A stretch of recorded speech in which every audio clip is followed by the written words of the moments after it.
Morning guys!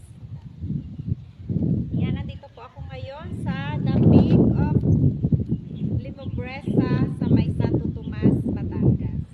So yun guys, located po ito sa may Barangay San Antonio, Santo Tomas, Batangas. So itong condo na to guys ay pwede siya sa Pag-ibig Financing, Bank Financing, in-house at saka doon sa mga yung mga gusto nang mag-retire, na gusto nilang magkaroon ng investment na condo. So pwede po dito ang deferred cash. So yun guys. Ang condo na to ay ang total area ng condo na to guys ay nasa 0.7 hectares. So yun. And 66 units siya. Yan. 11 nasa 11 buildings. So yun. So ang condo na to guys ay Midori Rise Building. So yun. Ito ay merong floor area na 50 square meters. So yan. Complete turnover na po ito. Itong condo na to pagka turnover. So yan, meron na siyang living, may dining, may kitchen area. Yan, 2 bedrooms na rin po yan.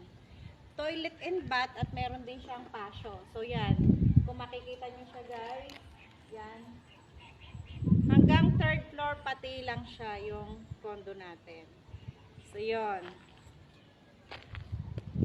Ayun, sa mga nagnanais po na kumuha ng condo, yan, murang-mura lang po yan. Sa halagang 13K, nakakapag-reserve ka na ng yung condo. So magandang place po ito kasi nasa likod lang po niyan si Mount Makiling. So yun, napaka ganda ng location. Mahangin, yun. At yan, mapuno pa siya. Maganda siyang investment, or kung gusto nyong mag-bonding with family na medyo tahimik yung lugar, na gusto nyo ay kayo lang, yan, napaka the best ito guys. So yun.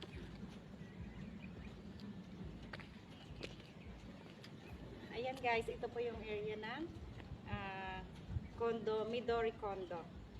So yan guys.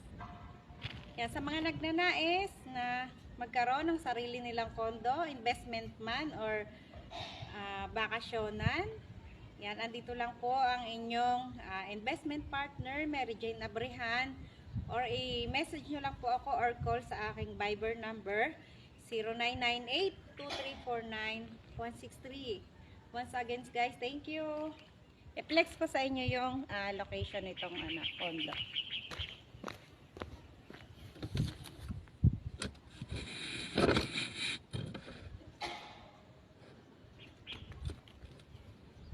So ayan guys, yun, 11 buildings. Yan, 11 buildings siya. Yan. Tapos, sa location na to guys, tanaw na tanaw mo ang buong bayan ng Santo Tomas. Ito lang, ayan po ang bundok Makiling.